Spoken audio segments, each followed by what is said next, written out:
말씀을 함께 합독하겠습니다. 9절의 말씀부터 합독하겠습니다. 7주를 셀지니 곡식의 낫을 대는 첫날부터 7주를 세어 내 하나님 여호와 앞에 77절을 지키되 내 하나님 여호와께서 내게 복을 주신 대로 내 힘을 헤아려 자원하는 예물을 드리고 너와 내 자녀와 노비와 내 성중에 있는 레위인과 및 너희 중에 있는 객과 고아와 과부가 함께 내 하나님 여호와께서 자기의 이름을 두시려고 택하신 곳에서 내 하나님 여호와 앞에서 즐거워할지니라. 너는 애굽에서 종되었던 것을 기억하고 이 규례를 지켜 행할지니라. 아멘.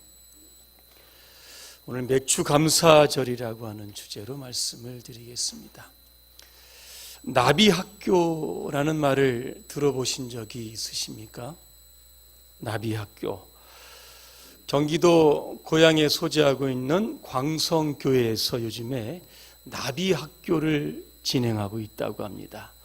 이 나비학교의 뜻은 무엇인가 하면 나를 찾아 비상하는 학교입니다.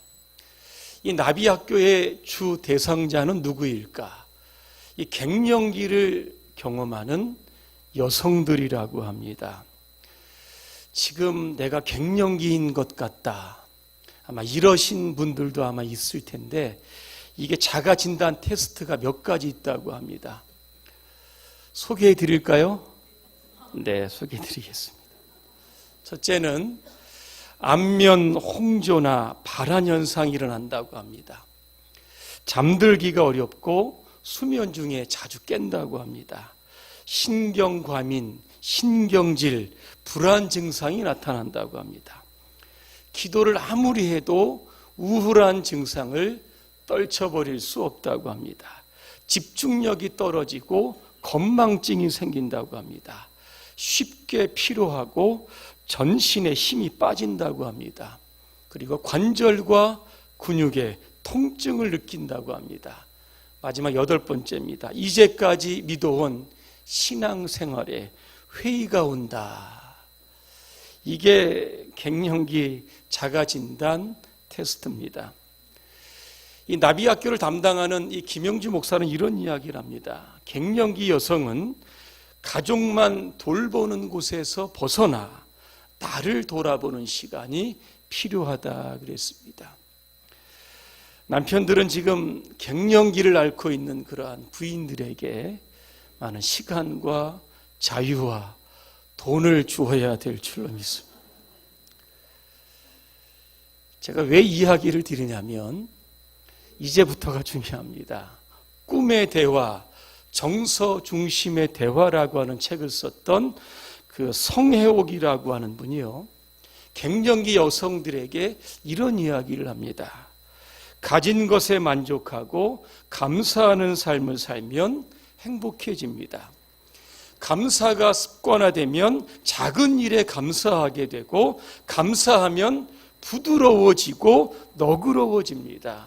그래서 긍정심, 희망, 회복, 탄력성, 자존심이 생긴다. 자존감이 생긴다. 이런 이야기를 합니다. 결국 요약해보면 감사는 여성의 갱년기를 효과적으로 치유할 수 있는 약이다. 저는 그렇게 정의해봤습니다. 오늘 맥주감사 주일입니다. 맥주라고 하는 뜻은 보리를 추수한다라고 하는 뜻입니다. 그런데 오늘 본문에 보니까 맥추절을 다른 말로 칠칠절이다 그렇게 부릅니다. 이 칠칠절 때에는 처음으로 추수한 보리와 밀을 하나님께 바치는 절기입니다. 자, 무교절부터 시작돼서 50번째 되는 날, 이날이 바로 맥추감사주일이고 7주가 지난 다음 날, 그래서 칠칠절이라고 부르고 50일째 되는 날이라고 해서 오순절이라고 부릅니다. 이게 같은 말입니다. 맥추절, 오순절, 칠칠절. 자, 이 맥추절은 언제부터 본격적으로 지켜졌을까? 이스라엘 백성들이 광야에 정착한 후부터입니다. 출애굽한 이후에 이스라엘 백성들이 광야로 나옵니다. 40년의 광야 생활은 농사를 하기에 불가능한 그러한 땅입니다. 그래서 하나님께서 만나와 메추라기와 반석에서 물을 내어서 이스라엘 백성들을 먹이셨습니다. 약 7년 반의 가나안 정복 전쟁한 후에 이스라엘 백성들이 가나안에 정착을 합니다. 농사를 지어 첫 보리단을 추수합니다. 이때 제사장은 첫 보리단을 하나님께 요제로 드립니다. 요제라고 하는 것이 제사의 방식인데, 이 요제라고 하는 게 뭐냐면 제물을 높이 드는 겁니다. 아마 첫 추수한 보리단을 높이 들면서 위아래 좌우로 흔들면서 하나님께 제사를 드렸던 겁니다. 자, 이 모습을 보면서 이스라엘 백성들은 아마 과거에 있었던 세 가지의 일을 기억했을 겁니다. 첫 번째는 430년 동안 애굽에서 구원해 준 하나님을 기억했을 겁니다. 또 하나, 광야 40년을 지나는 동안 하나님께서 먹이셨던 것을 기억했을 겁니다. 또 하나, 가나안을 정복하는 약 7년 반 동안 31명의 왕들과 7개의 부족들과 전쟁하는 가운데 승리를 주셨던 하나님을 기억했던 겁니다. 그래서 그들은 맥추절을 지키면서 구원의 하나님, 우리를 지키셨던 하나님, 전쟁에서 승리하게 하셨던 그런 하나님을 기억하며 감격하며 맥추절을 하나님께 드렸던 겁니다. 그런데 오늘 우리는 요즘 여러분 어떻습니까?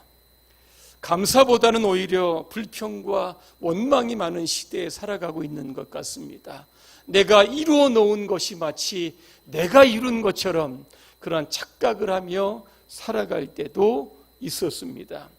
이러한 저와 여러분들을 향해서 하나님은 신명기 8장 12절 이하에서 우리에게 이렇게 말씀하고 있습니다. 12절입니다.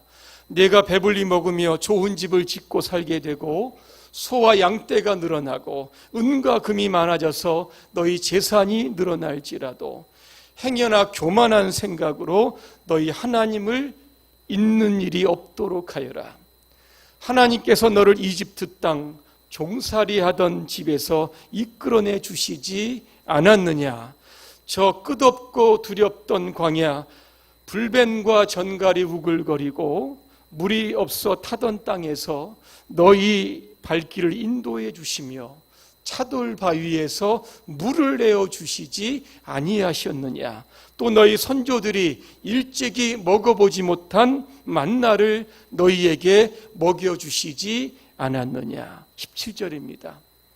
이 제사는 내 손으로 뼈골이 빠지게 일해서 모은 것이다. 이런 엉뚱한 생각이 들거든 너희 하나님을 생각하라.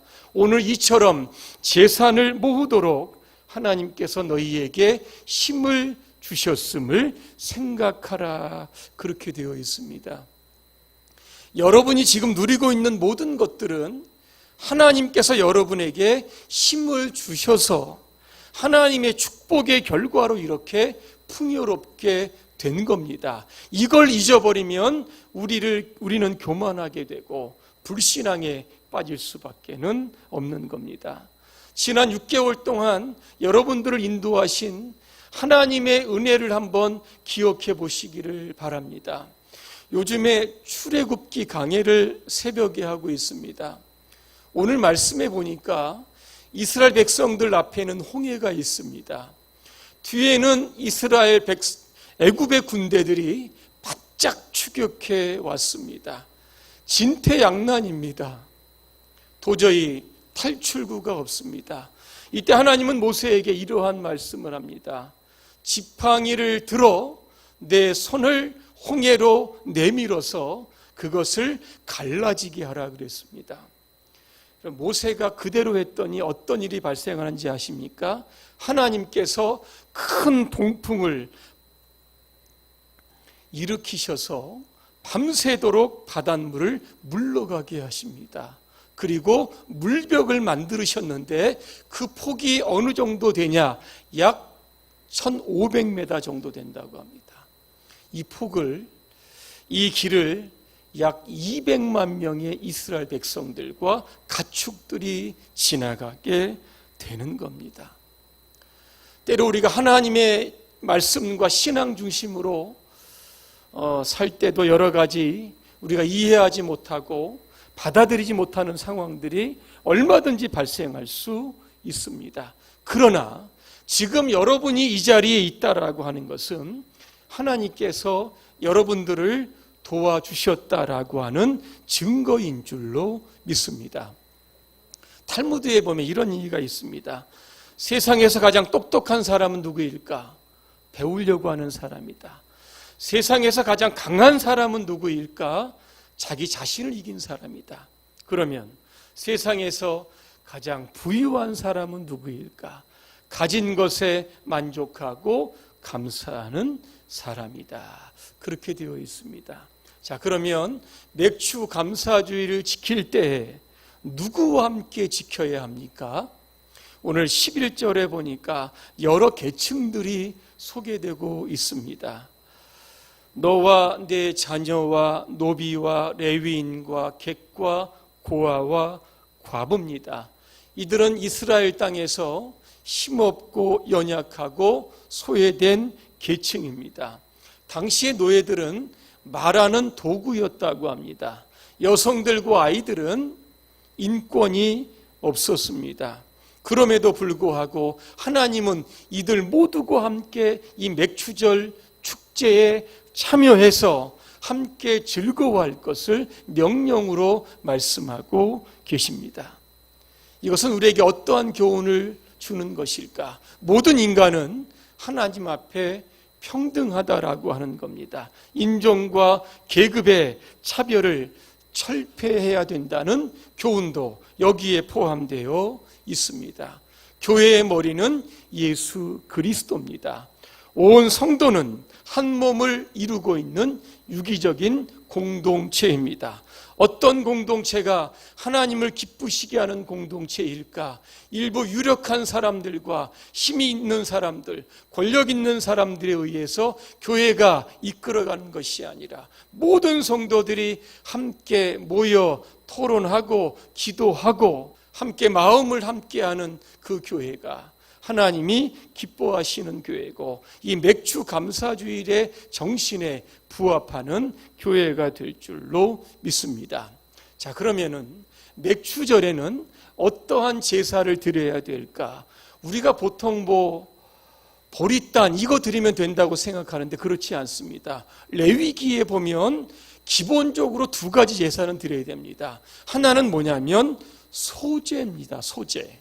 레위기 2장 1절을 제가 읽어드립니다. 누구든지 소제의 예물을 여호와께 드리려거든 고운 가루로 예물을 삼아 그렇게 되어 있습니다. 자, 소제의 제사는 반드시 고운 가루로 드려야 합니다. 통밀 이거 전체로 드리는 것이 아니라 이거를 고운 가루로 만들어야 합니다. 여러분 얼마나 복잡하고 여러 공정이 여러분 거치겠습니다. 맷돌로 갈아야죠. 간 곡식을 또 여러 번 채로 여러 번 걸러내야 합니다. 그래서 고운 가루를 만들어야 됩니다. 여기에 뭐를 넣습니까?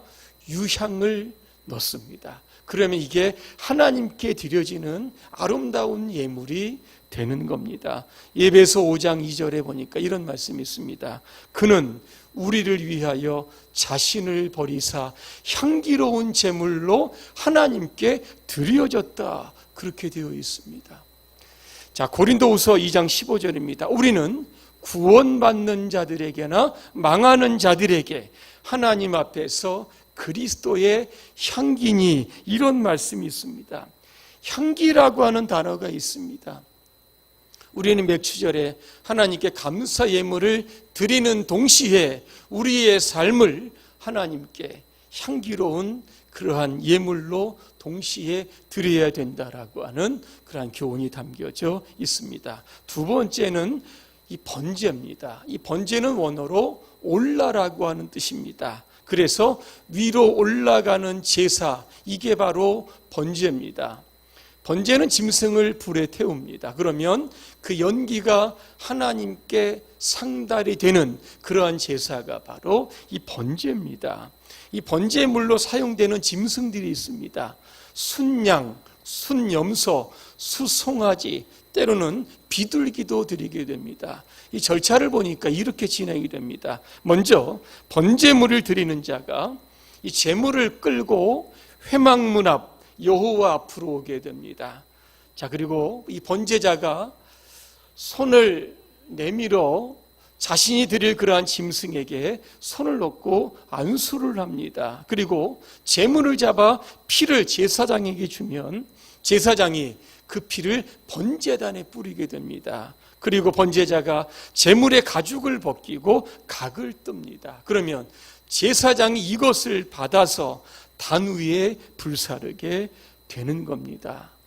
아니, 왜 맥추절에 이렇게 곡식 제사만 드리면 되지 번거롭게 이 번제 이런 제사까지 드려야 하는가?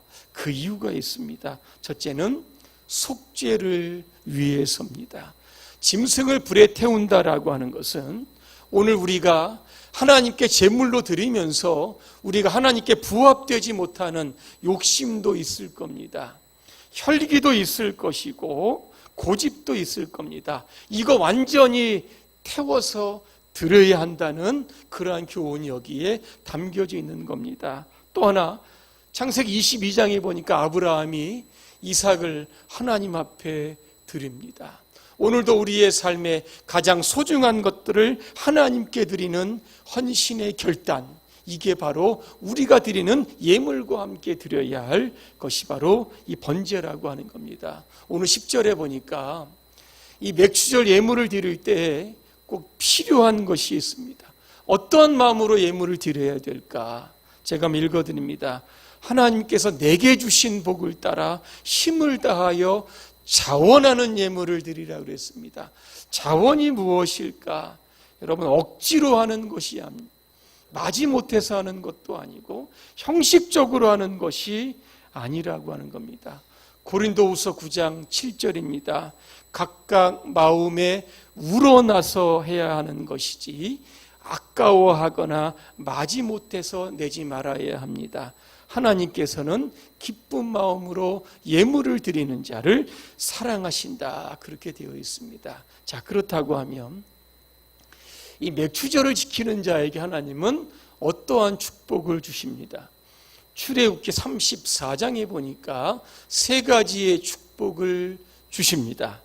자, 이스라엘의 성인 남자는 1년에 3번씩 반드시 예루살렘 성전에 올라가야 합니다. 매년 3번, 유대인들은 3번의 절기를 지키게 되는데 이게 바로 유월절입니다. 하나는 맥추절이고 또 하나는 추수감사절입니다. 자, 이렇게 3번의 절기를 지키게 되면 하나님이 약속하신 복이 있습니다. 첫째가 무엇인가 하면 내가 이방 나라들을 내 앞에서 쫓아내 주시겠다, 이렇게 말씀합니다. 여기 이방 나라는 누구일까? 이제 광야 40년을 거쳐 들어가야 할 가나안 땅에 살고 있는 7개의 족속들을 의미하고 있습니다. 여러분, 가나안 족속들은 네피림의 후손들이라 거인들입니다. 이에 비해 이스라엘 백성들은 메뚜기와도 같다, 그렇게 평가했습니다. 이게 만약에 전쟁을 해도 이게 100% 지는 전쟁입니다. 그럼에도 불구하고 하나님께서 가나안 땅에 있는 모든 족속들을 쫓아내 주시고 그 땅을 이스라엘 백성들에게 주시겠다는 겁니다. 바꿔 이야기하면 가나안 땅의 주인은 바로 이스라엘 백성이 되게 하시겠다라고 하는 뜻입니다. 여러분, 이 땅에서 승리하는 성도는 누구일까를 좀 생각해 보았습니다. 누가 이 땅에서 승리하는 사람들일까? 여러분, 감사하는 사람들입니다. 우리가 하나님 앞에 감사할 때 하나님은 우리 앞에 있는 문제와 대적을 쫓아내 주십니다. 레위기 26장 8절과 9절을 제가 읽어드립니다. 너희는 5명이 원수 100명을 추격하고 100명이 원수 10,000명을 추격할 수 있을 것이다. 너희 원수들은 너희의 칼에 맞아 쓰러지리라. 나는 너희를 부드러운 얼굴로 굽어보며 너희 자손을 일으키고 너희를 불어나게 하여 내가 너희와 맺은 계약을 이루리라 그랬습니다. 보통 정쟁의 승리는 군인의 숫자와 그 무기의 숫자 여기에서 결정이 됩니다. 그러나 하나님께서 함께 하시는 전쟁은 무기도 군인의 숫자도 아닙니다. 하나님이 이스라엘 백성과 함께 하시면 반드시 승리할 수 있는 겁니다. 그래서 시편 50편 23절에 이렇게 말씀하는 겁니다. 감사로 제사를 드리는 자가 나를 영화롭게 하리니 그의 행위를 옳게 하는 자에게 내가 하나님의 구원을 보이리라 그랬습니다. 감사가 여러분 이 땅에서 승리하는 비결입니다. 자, 두 번째, 맥추절을 지키는 자에게 하나님은 우리에게 우리의 지경을 넓혀 주신다고 했습니다. 지경은 땅입니다. 어디까지 넓혀 주실까? 출애굽기 23장에 보면 하나님께서 말씀하신 지경의 그 끝이 있습니다. 동서남북이 있는데 홍해와 지중해까지입니다. 아라비아와 강야에서 유브라데 강까지입니다. 이 광활한 땅을 감사하는 이스라엘 백성들에게 주시겠다는 겁니다. 이 약속이 바로 솔로몬 때에 이루어진 것을 우리가 보게 되는 겁니다. 여러분의 삶이 확장이 되고 여러분 직장과 사업장이 여러분 번성하길 원하신다고 하면 여러분 하나님 앞에 감사하시기를 바랍니다. 매일매일의 삶에서 감사의 조건을 찾아내시기를 바랍니다. 왜? 감사가 시작되면 함께 축복도 시작이 되는 겁니다. 감사를 통하여 더 큰 하나님의 축복의 땅으로 하나님께서는 저와 여러분들을 인도해 주실 줄로 믿습니다. 자, 세 번째, 맥추절을 지키는 자에게 하나님은 이렇게 약속하십니다. 아무도 내 땅을 탐내지 못하리라 그랬습니다. 이스라엘의 성인 남자들이 1년에 3번 집을 떠나 예루살렘 성전으로 갑니다. 그러면 집에는 누가 남아 있습니까? 나이 드신 부모님, 아내와 자녀들이 남아 있습니다. 무방비의 상태입니다. 그런데 하나님께서는 그 가정을 지켜주시고 가족을 지켜주시겠다는 겁니다. 예루살렘으로 오가는 길이 멀 수도 있습니다. 그 가는 여정에 하나님께서 강도를 만나게 하지 않으시고 아프거나 병들게 하지 않으시고 사고 나지 않도록 모든 그 길 여정을 지키시고 인도해 주신다는 뜻입니다. 우리가 하나님을 위하면 하나님도 우리를 위해 주십니다. 우리가 하나님 앞에 감사하면 감사할수록 하나님께서도 저와 여러분의 삶에 감사의 조건을 더해 주시는 겁니다. 하나님은 절대로 저와 여러분들을 손해보게 하지 않으신다는 겁니다. 어떤 분들은 이렇게 이야기합니다. 요즘 맥추절, 이 보리단을 들고 하나님께 감사하는 맥추절, 이거 지켜야 합니까? 요즘 시대 정신에 맞지 않습니다. 이렇게 이야기하시는 분이 아마 많으실 겁니다. 저는 이러한 질문을 이렇게 곰곰이 생각해 봤습니다. 맥추절 안 지켜도 뭐 된다 그런 분도 있는데 저는 그렇지 않습니다. 그 이유가 뭐냐면 오늘 맥추절을 지키는 자에게 하나님의 놀라운 약속이 예비되어 있기 때문에 그런 겁니다. 하나님 앞에 11조 성경에는 드려야 합니다. 왜 그럴까? 하나님을 여시고 너희에게 쌓을 곳이 없도록 부으시는 그 하나님을 시험하라고 했습니다. 저는 동일하게 여러분에게 말씀합니다. 여러분, 맥추절 감사함으로 여러분 지키시기를 바랍니다. 그래서 이 놀라운 하나님의 위대한 축복들을 여러분의 삶 속에서 반드시 경험되시기를 주님의 이름으로 축복합니다. 결론입니다. 영국의 그 설교의 황제라고 하는 스펄전 목사님이 있습니다. 이분이 감사 10계명이라고 하는 것을 썼습니다. 그래서 제가 이것을 한번 읽어드리고 오늘 설교를 마치겠습니다. 첫째로, 생각이 곧 감사다. 깊은 생각이 감사를 불러온다. 두 번째, 작은 것부터 감사하라. 아주 사소하고 작아 보이는 것에 감사하면 큰 감사거리를 만나게 된다 그랬습니다. 세 번째, 자신에게 감사하라고 그랬습니다. 성 어거스틴은 이런 이야기를 합니다. 인간은 높은 산과 태양과 별들을 보며 감탄하면서 정작 자신에게 감사하지 않는다 그랬습니다. 네 번째, 일상을 감사하라 그랬습니다. 다섯 번째, 문제를 감사하라. 왜 그럴까? 문제 안에 답이 있기 때문이다 그랬습니다. 여섯 번째입니다. 더불어 감사하라 그랬습니다. 감사할 일이 생기면 가족과 성도와 이웃들과 함께 감사하면 그 감사가 30배, 60배, 100배로 확대가 된다는 뜻입니다. 일곱 번째입니다. 그럼에도 불구하고 감사하라 그랬습니다. 여덟 번째입니다. 잠들기 전에 감사하라 그랬습니다. 이유가 있습니다. 잠들기 전에 감사는 영혼의 청소가 된다. 그렇게 이야기합니다. 아홉 번째입니다. 감사의 능력을 믿고 감사하라. 감사에는 메아리 효과가 있다고 합니다. 감사하면 감사한 대로 이루어진다 그랬습니다. 열 번째입니다. 모든 것에 감사하라. 당신의 삶에서 은혜와 감사가 아닌 것은 한 가지도 없다. 그렇게 이야기합니다. 촛불을 보고 감사하는 자에게 전등불을 주시고, 전등불을 보고 감사하는 자에게 달빛을 주시고, 달빛을 보고 감사하는 자에게 햇빛을 주시고, 햇빛을 보고 감사하는 자에게 영원한 천국의 빛을 주신다 그랬습니다. 오늘 맥추절을 여러분 맞이하면서 여러분 아주 작은 일에부터 지나온 6개월 동안 우리와 함께 하셨던 그 하나님의 은혜를 생각하며 감사의 신앙을 회복하시기를 주님의 이름으로 축원합니다. 기도하겠습니다. 우리를 여기까지 인도하신 에베네셀의 하나님을 찬양합니다. 과거에도 우리를 도우셨던 하나님을 찬양합니다. 현재도 우리를 도우고 계신 하나님을 찬양합니다. 미래에도 더 많은 감사의 조건으로 우리의 삶에 풍요를 안겨주실 하나님을 기대하며 찬양합니다.